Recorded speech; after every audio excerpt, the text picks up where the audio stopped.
चर्चा की शुरुआत करते हैं। भ्रष्टाचार के मुद्दे पर सुधांशु त्रिवेदी जी प्रधानमंत्री घेर रहे हैं आरजेडी को, लेकिन वो तो कह रहे हैं कि ये तानाशाही है, ये कानून लाकर आप विरोधी मुख्यमंत्रियों को जेल में डालेंगे और फिर उनके बाद उनकी कुर्सी चली जाएगी। देखिए, अभी हमने आपातकाल के 50वीं बरसी बनाई है। उस दौर में एक कानून पास किया गया भारत की संसद में कि प्रधानमंत्री के ऊपर कोई जुडिशियल स्क्रूटनी नहीं हो पाएगी, यानी वो सबसे ऊपर हो गया। और आज 50 साल बाद एक प्रधानमंत्री ऐसा कानून लेके आया कि अगर प्रधानमंत्री भी उसके दायरे में आएगा तो उसको भी जेल जाने पे इस्तीफा देना पड़ेगा। ये एक अंतर दर्शाता है कि क्या हुआ। 50 साल पहले वही मानसिकता थी कि अगर कोर्ट ने मेरा चुनाव अवैध घोषित कर दिया तो मेरी हार और जीत तय करेगी। इंदिरा जी ने कहा था ना, कौन होता है चुनाव आयोग को कोर्ट के तय करने वाला, मेरी हार जीत तय करेगी कि चुनाव सही है या नहीं। आज 50 साल के बाद वही मानसिकता है कि मेरी हार जीत तय करेगी कि चुनाव सही है या नहीं। दूसरा, पर लालू जी ने तो इस्तीफा दे दिया था ना जब उन पर। हाँ, वही मैं कहना चाहता हूं। मैं ईमानदारी से कहता हूं, लालू जी ने इतनी नैतिकता दिखाई कि इस्तीफा दे दिया, पर इतनी चतुरता भी दिखाई कि अपनी पत्नी को ही कुर्सी दे दी। इसी में सारा क्रक्स है, सारा क्रक्स समझिए। यहां पर चिंता इनको इस बात की नहीं है कि सरकार क्या करेगी, कोर्ट क्या करेगा। पहले तो टेक्निकल पोजीशन समझिए। अगर कोई सरकारी कर्मचारी केवल 2 दिन जेल में रह जाए तो वो सस्पेंड हो जाता है, मगर साहब मुख्यमंत्री 1 महीने तक रहने के बाद पद से त्यागपत्र नहीं देना चाहिए। अब आप समझिए, नंबर 1, वो एंटीसिपेटरी बेल ले सकता है। अगर उस पर मुकदमा लगे तो वो जाके अग्रिम जमानत ले सकता है, वो भी मान लीजिए ना मिले तो जैसे ही आपको सजा सुनाई गई उसके बाद जमानत ना मिले, उसके बाद 1 महीने तक जमानत ना मिले, तब भी हम रहेंगे। और ये किसने ये परिस्थिति उत्पन्न की? केजरीवाल जी ने। क्योंकि संविधान निर्माताओं ने कभी नहीं सोचा होगा कि नई राजनीति के एक ऐसे लोग आएंगे जो जेल से सरकार चलाएंगे। यानी ये समझिए कि ये पॉलिटिक्स एक्सपेरिमेंटल कितनी डेट्रीमेंटल हो सकती है। और यहां हमारे कांग्रेस के मित्र अखिलेश जी खड़े हैं, जिस मुद्दे को लेकर वो कह रहे हैं दुरुपयोग है, कांग्रेस का इसी चुनाव में, दिल्ली चुनाव में दिया गया बयान है कि शराब घोटाले में ये सही जेल में है और इनको सजा होनी चाहिए। अब बताइए, अरविंद केजरीवाल का ट्वीट है कि national Herald case open and shut case है। और लास्ट में मैं कहना चाहूंगा, इनको डर किसी से नहीं है, डर अपनों से है। इनको लगता कुर्सी छोड़ देंगे तो जो अगला आ जाएगा उसके बाद हमारे लिए छोड़ेगा ही नहीं। हमारे यहां तो देखिए, अडवाणी जी ने आरोप लगने पे छोड़ा, लौट के आए, फिर पार्टी के नेता बने। अमित शाह जी ने छोड़ा, आरोप मुक्त होके आए, फिर गृह मंत्री बने। येदियुरप्पा जी ने छोड़ा, फिर आए। मगर वहां जानते हैं उनको डर क्यों लगता है? क्योंकि स्वार्थों से बड़ा गठबंधन नहीं है, स्वार्थों से भरी पार्टी भी है। उनको पता हमारे यहाँ कोई भरत नहीं है जो खड़ा रख के शासन करेगा। सब औरंगजेब और अलाउद्दीन खिलजी हैं कि मौका पड़ते ही राजनीतिक दृष्टि से सरतन से जुदा कर देगा। तो यहाँ पे डर अपनों से है। तो उनके लिए कहना चाहूंगा कि उनको इस संविधान संशोधन में डर लग रहा है कि मुझे तो मेरे दोस्तों ने ही लूटा, गैरों में कहां दम था, मेरी तो कश्ती वहां पे डूबेगी जहां पानी कम था। ये डर है भाई। आपके शेर तो इन बच्चों को मुंह जुबानी याद रहने लगे हैं जिनका आप इस्तेमाल करते हैं। अखिलेश जी, मोर्चा संभालिए। इन्होंने सही में कहा, भ्रष्टाचार के सबसे बड़ा मुद्दा पीएम बना रहे हैं बिहार में, सुनिए, और वहां पर आपकी कमजोर कड़ी है लालू प्रसाद यादव। इन्होंने सही कहा कि इनकी कश्ती वहां डूबेगी जहां पानी कम था, वहीं डूबेगी आपकी कश्ती। देखिए, इन्होंने एक शब्द कहा, प्रधानमंत्री जी ऐसा कानून लेके आ रहे हैं कि जिसमें के दायरे में प्रधानमंत्री भी आएंगे, मोदी जी की तारीफ करते हुए। अब हम अपने प्रधानमंत्री जी के भ्रष्टाचार के, जिसको शिष्टाचार कहते हैं, उसके कुछ उदाहरण गिनाता हूं। ये पीएम केयर फंड आदरणीय प्रधानमंत्री जी का फंड है। कहां से कितना रुपया आया बताएंगे नहीं, कहां खर्च हुआ ये नहीं बताएंगे, और कहेंगे हम बहुत ईमानदार हैं। इलेक्टोरल बॉन्ड कितने मुश्किल से भी नहीं बताया, सुप्रीम कोर्ट ने जब कहा तब बताया गया, सुप्रीम कोर्ट ने सार्वजनिक किया। अडानी साहब का अमेरिका से वारंट आया है, तामील नहीं करा पाना, 6 महीने हो गए, क्योंकि मालिक के मालिक हैं। बताएंगे हम भ्रष्टाचार पे नहीं है, राफेल डील पे जांच नहीं कराएंगे, अडानी जी के घोटालों की जिसकी बड़ी चर्चा हुई, देश विदेश में पैसे आए, सब चैनल का ही पता लगा, उसकी भी जांच भी नहीं कराएंगे, सेबी की भी जांच नहीं कराएंगे। और तो और इनकी भाजपा की एक सरकार है उत्तर प्रदेश में, दुनिया में हर सरकार अपराधियों को पकड़ने के लिए कानून बनाती है। इनकी सरकार ने उत्तर प्रदेश में बिल ला के कानून बनाया कि जिसमें मुकदमे भाजपाइयों से वापस किए गए, 20,000 मुकदमे वापस किए गए, और उसमें वहाँ के मुख्यमंत्री, यूपी के मुख्यमंत्री और यूपी के डिप्टी सीएम पर से भी मुकदमे वापस किए गए, जिन पे बहुत गंभीर आजीवन कारावास, फांसी की सजा टाइप के धाराएं लगी हुई थी। अपने तो मुकदमे वापस कर लेंगे। आप सब लोग जागरूक हो। बीजेपी जहां जहां है वहां के राज्य में क्या किसी बीजेपी के मंत्री, विधायक, मुख्यमंत्री पे कोई एफआईआर हुआ है? कभी नहीं हुआ पिछले 11 सालों में। लेकिन अगर एक पत्रकार कुछ भी लिख दे, आसाम में अभी 2 पत्रकारों के ऊपर मुकदमे हो गए, वो भी जज की बात जो बता रहे थे। बिहार भी आइए, बिहार भी आइए। बिहार पे ही मैं बता रहा हूं ना, जितने भ्रष्टाचारी थे ईडी सीबीआई के ग्रिप में, जिसको हमारे आदरणीय मोदी जी भी कहते थे 20,000 करोड़ का घोटाला किया है फलाने ने महाराष्ट्र का। एक को बोलते थे पीसिंग चक्की। वो सारे भ्रष्टाचारी बीजेपी ज्वाइन कर लिए। कोई डिप्टी सीएम है, कोई मिनिस्टर है, कोई केंद्रीय मंत्री है, कोई कुछ है, एक पे भी कार्रवाई, अरेस्टिंग नहीं हुई। कईयों के तो फाइल बंद हो गई, कईयों के ठंडे बस्ते में चले गए। वो भ्रष्टाचारी, इनके यहाँ एक मशीन है कमल छाप गट्टा की, उसमें जाते हैं भ्रष्टाचारी, आकर के बाहर से निकलते हैं कमल लगा करके, लकालक, साफ सुथरा। अब वो शिष्टाचारी हो गए। सिर्फ मोदी जी कहते थे इनको भ्रष्टाचारी।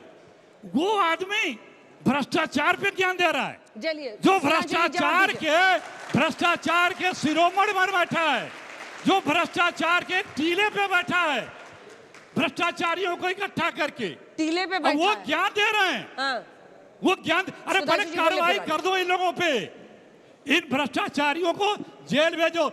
कई बार हाई कोर्ट, सुप्रीम कोर्ट ने भी जैसे आप माइक उठाए तब स्पीड ईडी को पकड़े। दंड लगाया, डांट लगाई है कि आप एक तरफा अराजक तरह से कार्रवाई कर रहे हैं। हाँ। अभी कुछ दिन पहले भी कोर्ट ने सुप्रीम कोर्ट बताया ने है, कहा। सुप्रीम कोर्ट ने ईसी को, अरे ईडी को, तो ये कितने मुखौटे रखोगे भाई? सब भ्रष्टाचारियों को अपने शामिल करा लो और उसके बाद कहो कि हम भ्रष्टाचारियों पे नकेल रखने की बात कर रहे हैं। अरविंद केजरीवाल के बहाने आप ये कानून लाए हैं, वो कह रहे हैं कि आप अपने पार्टी में जिनको आप शामिल करेंगे तो धुल जाएंगे सब। मैं पूछना चाहता हूं कौन सच बोल रहा, कौन झूठ? अभी दूध का दूध पानी का पानी होगा। इन्होंने कहा कि अजीत पवार के ऊपर आरोप था। हाँ बिल्कुल, हम कहते हैं आरोप था। मगर ये बताइए, आपकी सरकार ने तो ऑफिशियल स्टेटमेंट दिया था कि ऐसा कुछ हुआ ही नहीं। बोलिए आपकी सरकार में भ्रष्टाचार हुआ था कि नहीं? अरे जांच बोलिए एजेंसी भ्रष्टाचार हुआ था कि इनकी, आप नहीं? पूछे तो आप बता रहा हूँ। देखिए, अरे बोलिए, आप नहीं प्रधानमंत्री जी ने मानते, कहा था कि हमारी नहीं सरकार में भ्रष्टाचारी हुआ है। था। जब हम प्रधानमंत्री जाएंगे जी तब कहना है कि देखिए, भ्रष्टाचार हुआ था। प्रधानमंत्री इन्होंने की officially बात, कहा है कि ऐसा कुछ देखिए, नहीं हुआ। आपने पूछा तो मैं बोल रहा हूँ। प्रधानमंत्री जी ने कहा था 19,000 करोड़ का भ्रष्टाचारी, किसी लेमैन ने नहीं कहा था। और उसके बाद उनके ऊपर कार्रवाई ना हो, आपके पार्टी में चले जाएं और आप डिप्टी सीएम बना दें और आप उसको अब मैं जवाब जस्टिफाई देता हूं। और डिफेंड करेंगे।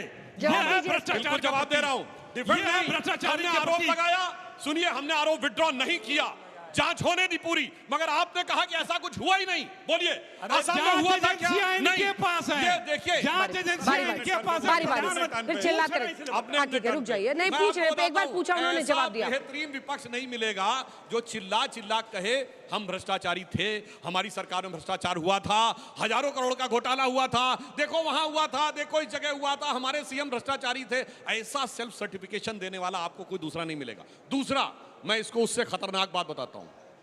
देखिए, देश के लिए एक बहुत बड़ी समस्या है। आपको पता, अगर कोई सांसद जेल में हो तो वो तब तक संसद की या विधायी कार्रवाई में भाग नहीं ले सकता जब तक कोर्ट से जमानत लेके ना आए। जैसे 2 सांसद जेल में हैं, अमृतपाल और इंजीनियर रशीद। तो भाई साहब ये बताइए, अगर एमपी एमएलए जेल में है तो वो तो कोर्ट से परमिशन लेके ही विधायी कार्रवाई करेगा, और जो मिनिस्टर सीएम जेल में हो जाएगा तो वो कोर्ट से रहते हुए, जेल में रहते हुए कार्रवाई करेगा। और उससे खतरनाक बात, जिस ढंग की ये चीजें आने लगी हैं देश में, अब आप कहेंगे ये एक्स्ट्रापोलेशन है, तो आज जो कुछ हो रहा है ये कल्पना नहीं थी, तो आगे मैं एक और कल्पना करूं।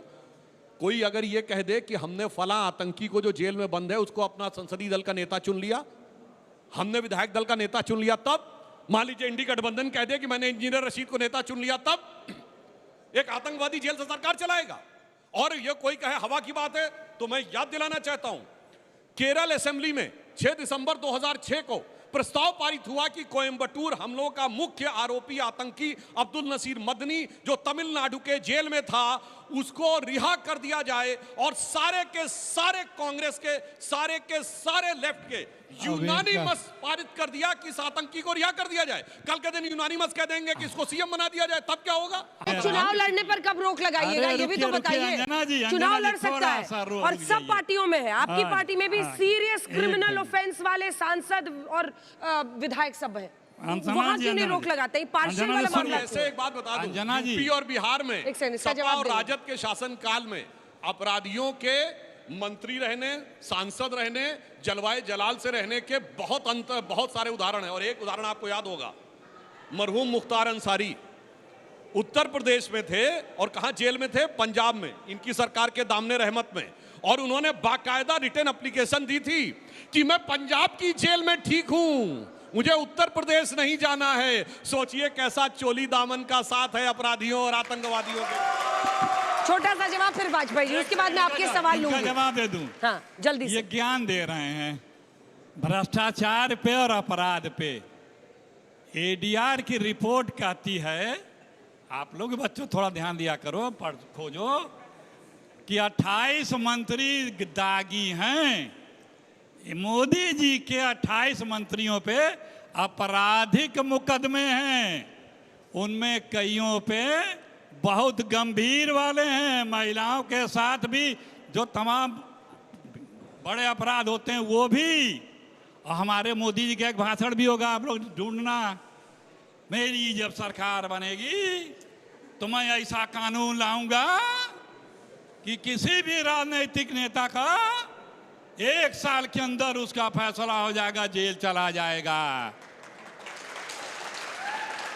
और इसी सरकार में रिपोर्ट बताती है कि 28 दागी हैं। तब तो और भी अच्छा है। अरे क्यों नहीं गए? जेल जाते हैं तो उनको अच्छा है ना, बाहर होंगे। हाँ, अच्छा है ना, जेल होगी 30 दिन के बाद जाना पड़ेगा। 12 साल पहले बोले थे, पहले अपने मंत्रियों का ट्रायल करा के, स्पीडी ट्रायल करा के उनका फैसला करो, में जो फैसला वाजपेयी जी, अच्छा पहले करो में फैसला, देखें कि ये कितना ईमानदार हैं। वाजपेयी जी नहीं बोलेंगे, बोले क्योंकि भ्रष्टाचार के एकदम पिरामिड पे बैठे हैं, सब भ्रष्टाचारी हमारे शिष्टाचारी। पहली बार टीला था, पिरामिड बन गया है। जल्दी से देखिए, इन्होंने कहा 2 साल की बात, अरे भैया 1 साल के अंदर जेल में डाल के सजा करवा देंगे, ये मोदी जी ने कभी नहीं बोला, क्योंकि सजा तो कौन कराएगा? कोर्ट, सरकार नहीं कराती। मगर इन्होंने जिसके साथ गठबंधन किया, याद करिए केजरीवाल का वीडियो, सोनिया गांधी को अभी बुलाओ और 2 दिन के अंदर ऐसी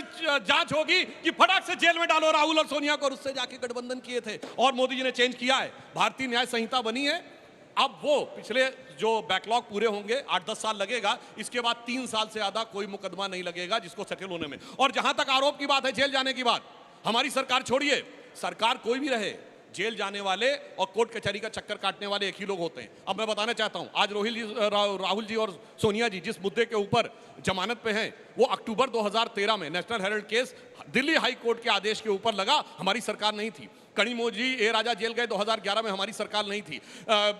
ये सब कोर्ट के आदेश पे गए, इनकी सरकार ने नहीं भेजा है। सुरेश कालमाड़ी जेल गए 2010 में, हमारी सरकार नहीं थी। मधु कोड़ा जेल गए 2008 में, हमारी सरकार नहीं थी। शिबू सोरेन जेल गए 2006 में, हमारी सरकार नहीं थी। मुलायम सिंह मायावती पे 2005 में केस लगा डिस्प्रोपोर्शनेट एसेट का, हमारी सरकार नहीं थी। करुणानिधि जेल गए 2000 में, ललिता जेल गई 1996 में, लालू यादव जेल गए 1997 में, झारखंड मुक्ति मोर्चा रिश्वत कांड 1994 में, और राजीव गांधी पे आरोप 87 में, FIR 90 में। मेरे भाई कहां थे मोदी जी और अमित शाह? रुक जाइए, एकदम सही।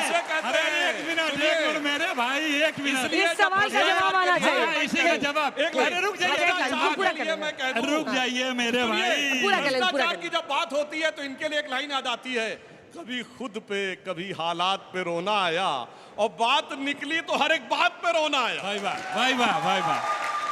ये देखिए, सबको जेल तो आप भेजते थे। हाँ, बस वही कह रहा हूँ। हाँ, कांग्रेस के समय सब जेल गए थे इनके। अरे रुक जाइए, बीच में मैंने नहीं बोला, कोर्ट के आदेश अरे जिसके भी आदेश से जेल गए थे, इनके वाले गए थे, मोदी भागे हैं, कोई जेल गया है? नीरव मोदी कहाँ है? ललित मोदी कहाँ है? 28 से हैं इस देश से भ्रष्टाचार में जिनको पुलिस ढूंढ रही है, करप्शन किए हैं, एक को जेल में नहीं है, सबको बाहर कर दिया। एक जानी का वारंट आया है भ्रष्टाचार में, अडानी साहब जिनको बोला जाता है, उनका पता नहीं मिल रहा है कि कहाँ वो सर्व किया जाए। मोदी जी उसको सर्व ही नहीं कर रहे हैं। कहाँ है भैया? अडानी से इतना लगाव क्या है? क्यों लगाव है? ठीक है, अगर अविनाश जी जल्दी बोलिए, फिर मैं युवाओं के सवाल लूंगी जल्दी से। अखिलेश जी के आर्ग्यूमेंट से ये लग रहा है कि हाँ। ये भ्रष्टाचार को सपोर्ट करना चाहते हैं, इसीलिए 60-70 साल ये सरकार में रहे लेकिन इस तरह का कानून लेके नहीं आए। ये परिस्थितियों से उपजा हुआ कानून है। क्यों ऐसा जरूरत की अरविंद केजरीवाल ने, मनीष सिसोदिया ने, सत्येंद्र जैन ने या शिबू सोरेन के लड़के हेमंत सोरेन ने, जबकि बाद में उन्होंने इस्तीफा दिया। अगर कानून नहीं होगा तो कैसी सरकार जेल से चलाई जाएगी?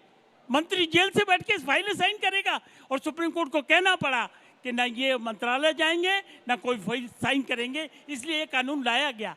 कानून के दुरुपयोग की बात करते हैं। कांग्रेस ने नसबंदी का कानून लेके आए, इमरजेंसी लगाई इन्होंने। अब अगर प्रधानमंत्री ने जीरो टॉलरेंस भ्रष्टाचार के खिलाफ रखी है तो उसमें क्या बुरी बात? ठीक है, आप लोग अगर इस इस कौन तरह सा का बात पूछा? कानून लेके आए हैं तो उसमें क्या बुरी बात है? ये तो आपको अप्रिशिएट करना ही पड़ेगा। लेकिन जनता को गुमराह करना है, कभी SIR के नाम पे, कभी राफेल के नाम पे, कभी पेगासस के नाम पे, कभी SIR के नाम पे, कितनी बातें मैं आपको गिनाऊं। लेकिन जनता समझदार है, विकास की यात्रा चल रही है और बिहार में खास तौर से डबल इंजन की सरकार चल रही है और 2025 225 सीट लेके हम आ रहे हैं वहाँ पे। मेरा प्रश्न तीनों प्रवक्ताओं से है। ये प्रश्न बिहार चुनाव पे है कि इस बार भी बिहार का चुनाव जाति राजनीति पे लड़ा जाएगा या युवा, मेडिकल और अनएम्प्लॉयमेंट पे भी ध्यान दिया जाएगा? देखिए, आपने सही प्रश्न उठाया है। सुधांशु जी, इसका आपने सही उत्तर- प्रश्न, एक मिनट दे दो। आपने सही प्रश्न उठाया है। पिछले चुनाव में मोदी जी क्या बोलते थे? मंगलसूत्र छीन जाएगा बहनों, माताओं बहनों, ये तुम्हारा मंगलसूत्र छीन लेंगे, ये तुम्हारी भैंसिया ले लेंगे। सर, आज क्या सर, बोला? राहुल गांधी, अरे सर, रुक तो एक जाइए, सेकंड, एक आप ही का जवाब दे रहा हूँ, घबराइए सर, ना। राहुल गांधी भी तो प्लीज, जाति- आपको लग रहा है जाति उल्टा करते पड़ गया, हैं। तो रुक जाइए, उसका जवाब बोलने दूंगा। दीजिए सर, और- बच्चा मैं है, सुन जनता गया, है। सुन गया सर, राहुल गांधी भी तो हर बात पे जाति जाति हाँ, जाति आपने करते सुन हैं, लिया, उनको सुन बोलिए लिया। पहले। सुन लिया। आप इस जो देश के प्रधानमंत्री हैं उनकी ये भाषा आपको अच्छी लग रही होगी, हमें कोई आपत्ति नहीं है, लेकिन जो सत्य है उसका मैं वर्णन कर रहा हूं। आज क्या बोले? घुसपैठियों को दे। 11 साल से मोदी जी हैं इस देश में और सीमाएं पर केंद्र सरकार के पास होती हैं और सबसे पहले अपने अगर त्याग पत्र नहीं दे रहे हैं, आरोप लगा रहे हैं कि घुसपैठिए हैं, तो पहले अपने नहीं अगर इस्तीफा दे रहे हैं तो अपने गृह मंत्री को पहले बर्खास्त करें। और कहाँ इस मंत्री के रहते घुसपैठ हुई है, पहले मैं इसको बर्खास्त कर रहा हूँ और घुसपैठ रोकूंगा। ठीक है।